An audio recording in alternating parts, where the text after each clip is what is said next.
Okay, guys, so it's really interesting that you guys took this journey and it's taking you a couple years to get going on the road.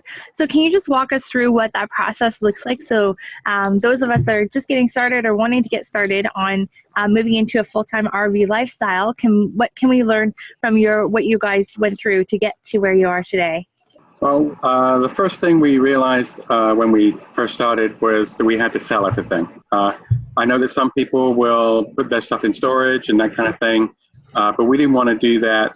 We didn't have a house to sell, which was good. But we had a lot of stuff. We accumulated a lot, 20 years worth of stuff. And we had stuff everywhere. And, you know, when you start going through that, it can be a little overwhelming.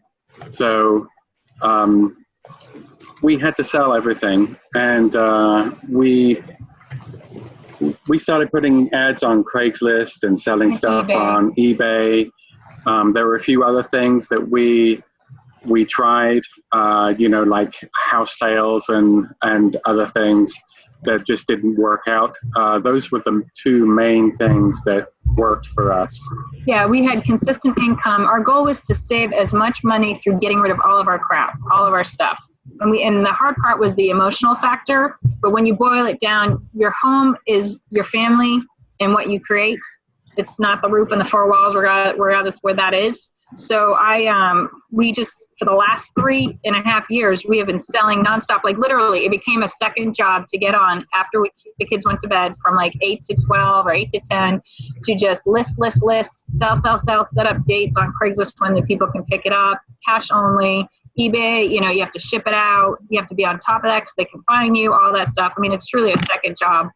So we did that constantly for 3 years. And then when we got to the nitty gritty, like the big furniture, the kitchen table, the dining hutch, the living room set, our king bedroom set, you know, what do you do with that? Luckily, we sold our king bedroom set on Craigslist for exactly what we wanted. So we really made out there. And we thought it might be easier to hire an estate sale because we saw several in our neighborhood. And we thought, well, if they're doing it and there was like cars piled up everywhere, then, you know, it looked like a success. Maybe we should do that. So we did a estate sale through Blue Moon estate sales. And it turned out to be a complete nightmare, to be honest with you. We really got railroaded with that, but it was an experience. And the end result was all our stuff was gone. It wasn't done the way we were told it was going to happen. We didn't get as much money as we were told we were going to. We actually lost money, and they kind of stole money from us, to be honest with you. But what was the end result? When you put all that away, it was getting the RV, and it was getting the truck, and it was meeting our deadline date, which was June 10th, 2017. And we had a countdown. That's one of the big things we had that kept us motivated was we had a countdown. We had a countdown on our phones, on our computers. We had a countdown up in the kitchen, counting down the days till we would leave. And sometimes, you know, at first it was a little bit daunting. You know, hey, we're not ready. But as we got closer, you know, it really just pushed us more to get this stuff done. We realized that we had to buy a truck, buy an RV, and plan out where we were going to go. So we had, I had an Excel spreadsheet that I started, you know, had the dates down and started looking at campsites and looking at and started putting together an itinerary for our travels. And I think I had about 3 months planned to begin with. And, you know, it's subject to change, and we had to change it a few times, you know, for work purposes and that kind of thing. But having that plan there also is a big motivation.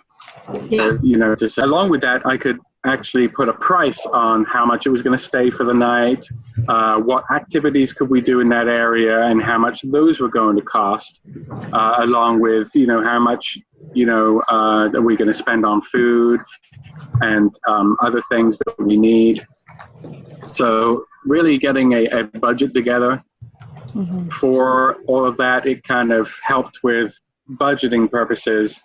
You have your staples, you have your cell phone bill, you have your life insurance bill, and all that kind of stuff, which are standard monthly expenses.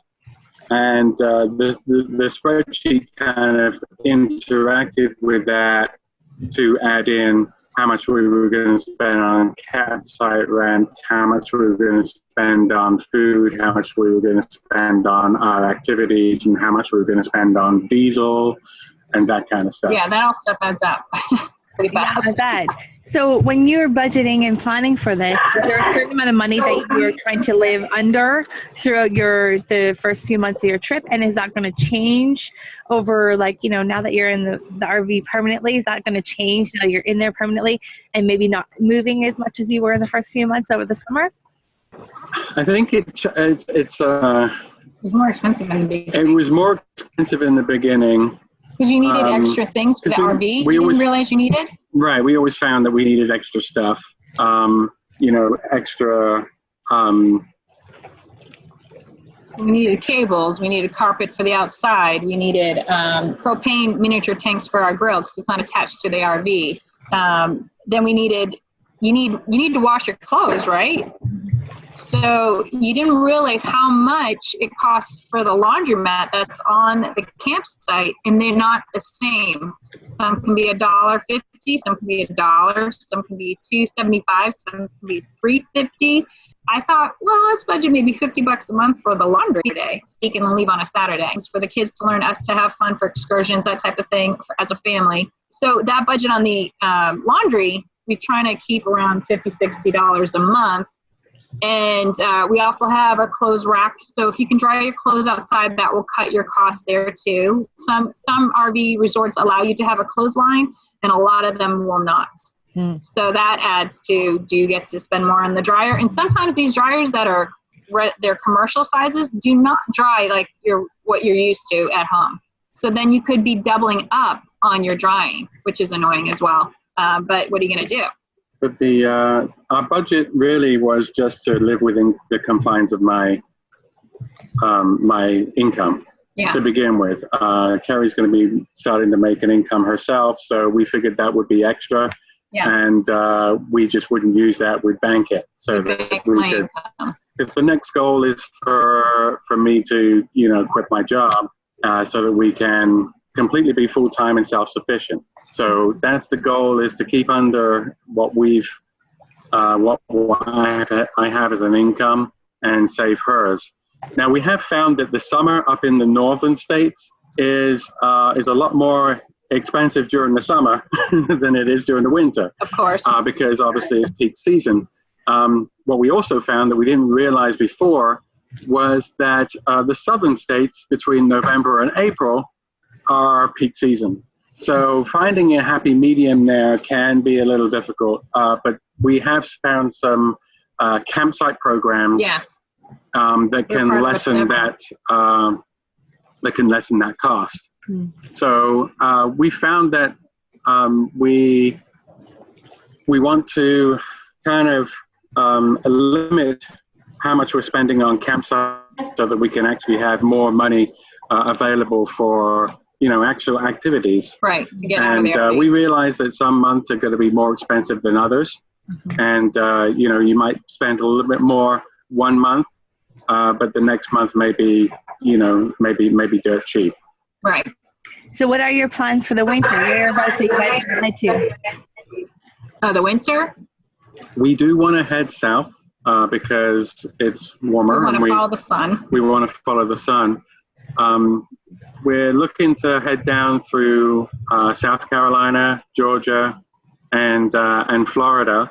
Although I'm not sure about that with the We're not hurricane. sure what the state's like, what the campgrounds are like. I mean, I have no idea. But we have found a campsite program that I think will allow us to move down, and we tend to travel on Saturday mornings. So we kind of travel, we spend a week in one place, We travel on Saturday mornings, get set up, and then go do something for Saturday and Sunday, and work during the week. But during the week as well, if it's like a nice day and the sun's still out, we haven't hit daylight savings time, so we will go bike riding, or we'll go hiking, or we'll find something we can still do with the kids that's educational or just fun to get out and enjoy the area that we're in, something that we've never done there before. That. So, and now were the kids a part of your guys' planning and your budgeting and getting ready and preparing to get on the road? How much of that did you guys include the kids in that? We try to include them as much as possible, because when you go somewhere, the kids always want to do something that involves money. Right. Every time you go, they see a carnival. Oh, we got to go to the carnival, and it's like, hold on, we do have a budget. And, we've already budgeted that stuff to do these other things. So, we try to keep them in the loop as to what our budget is, so that they're not asking for other stuff that isn't in the itinerary. Yeah. But as with all kids, the more interest is in their phones and their yeah, we're still trying to get away from and the other stuff. So it's hit and miss. Sometimes we can reel them in and go over the budget and get them involved. Other times, it's a struggle. Yeah.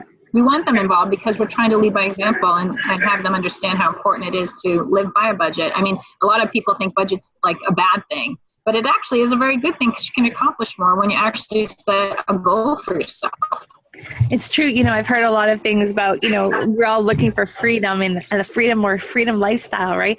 But how we get that freedom is with more structure, like more structure around our finances, more structure about being more deliberate about our spending and that kind of thing. So I think probably the kids will get some really great experience learning how to do the budgeting for school too. I think that's great that you include them in that process too. So now, were there any, you had a few roadblocks along the way in order to get to lifestyle. So can you tell us a little bit about those roadblocks and how you pushed through them to be able to still do what you were intending to do? The big roadblock was our foreclosure, really, because it goes on your credit history for 7 years. So it's not been that long. It's now been about 4 years since it kind of went through. So it's still there, and we've had a couple of nail-biting situations sitting in front of the loan people for getting the truck. It wasn't that bad. We didn't think we were like this close to maybe not getting the truck. We actually, they send the loan out to all these other companies. We even tried to get a loan through our bank, thinking, well, we're bankers with you. We don't overdraft. We've done well. We've been with you for years. The bank turned us down. They came back and they said, how long did you want the loan for or something like that? And we're like, as long as possible, just to get it, whatever. And of course we have a higher interest rate because of our credit scores. Now we've been building them up for the last 4 years, but they're not like over 700, that's going to take another year or so. So that's been the biggest thing. We did get the truck, and we learned later that it was because they couldn't deny us really the financing on a truck that was needed, because for a vehicle they consider the vehicle as a necessity. Yes. Because you need to be able to get to work, right? So even though the financing may have been a little bit more, they still provided the financing. When it comes to an RV, however, you go for we got the truck, so we decided we go for the RV. And we went for the RV that we wanted. We wanted a fifth wheel toy hauler that would accommodate all of us and give us enough room. And so, of course, we picked it all out. We ordered it and then went through the financing process. And they flatly came back and said no. Because an RV is considered a luxury item. Right. Even though it's our home, it's considered a luxury item. So even though we got financing for the truck, the RV was a lot more difficult. So when we when we got denied the financing for it, and this was financing from a couple of companies that do RV financing, we went back and said, okay, well, can we go the model down, or can we knock some things off to get a to get a more base model kind of thing? Mm-hmm. And basically the dealership came back and said, no, they will not loan you any money. You cannot buy a luxury item. You're denied. Like That's it. Ever. It's over. And we're and at that point we were devastated. We were devastated because we started coming up with crazy other scenarios. What are we going to do now? Because we have to be out of our home in the next month. He's already got a renter to take our place. Yeah, what are we going to do? Get out of our rental unit. So it was very, very frustrating. We were devastated, and we took a day to sit back and say, okay, well, what are other options? So we decided that we would try and go for a travel trailer, and we actually had about $16,000 to $18,000 sitting there in the bank in cash to put down. So we decided that we went to an RV dealer, and we said to each other that we'll find some trailers that will meet our needs. We'll go for the financing on the most expensive one that on the one that we want. It has extra and if space, we can't get it, we'll go for the lesser one that we can pay outright. Pay right off. And I think it was just the fact that we were putting half down that they finally gave us the loan for the one that we got. And it was the interest rate was like, what was it, 18%, like something 18%. like that, which is crazy. But it's what it is. But we were back on track again. We now had a home. We now still kept our date, and we still made it happen. But it was touch and go there. It was touch and go for like a good couple of weeks because we didn't think of plan B. We just assumed that it would work out, because we have better credit. We have savings. We had no debt whatsoever. Our debt to income ratio was 0 to income. So we had worked all this time for the last 3.5, almost 4 years to get here. So we're like, how can you possibly deny us? That was just the foreclosure. The foreclosure was our biggest issue. It still is until that comes off. And you guys have had so many roadblocks along the way that you still pushed through and been able to be successful in reaching your goal, heading out on the road when you wanted to, and living the lifestyle of your dreams. So that's really huge. And for people just looking at this lifestyle, can you give us a couple of tips or a little bit of advice as to, some things that you did that really helped ease that transition for you guys? Transition into the full-time well, I'm not going to lie, the first month was really hard. It was very stressful going from, what did we have, 2,000 square feet down to 37. And so you're constantly with your kids, you're constantly with I love being with him, he's my best friend, but we all do need our space. That's really difficult. So it's good that you're able to get out all the time, and a lot of these RV resorts the season for pool is over, but you could go for a swim.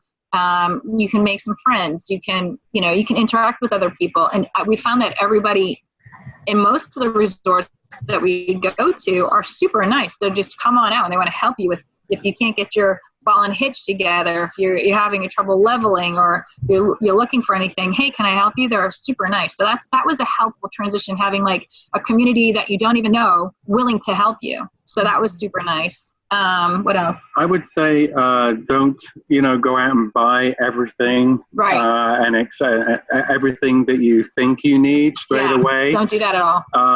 Do kind of live in it maybe a week or two, and kind of get a list of things that kind of bug you, or things that you think, as opposed to going out and decking out everything. It's a waste of money. It's a lot better to kind of take your time, live in it a couple of weeks, and then kind of figure out what is it you really, really need. And joining these camping clubs has been super helpful with our budget. I highly recommend them. There's a lot of different locations, like we're part of Good Sam's. We're a part of RPI, which Coast what does RPI stand for? Resort Parks International. Resort Park International, Coast to Coast. And we just joined Harvest Host. So for like example, we had to, sometimes you have to travel back to where, like Trevor works full time and he has a base. We go remote, but sometimes we have to go back. And we weren't planning on going back for months. We were on our way to Canada. And all of a sudden, they're like, we're doing a big office move. We're no longer going to be here. We need your assistance to come back. You have to come back and do this office move with us. They were literally moving buildings. We're like, we'd already pre-booked all of these locations for like 2 months in advance. And that included a holiday weekend, which is Labor Day weekend.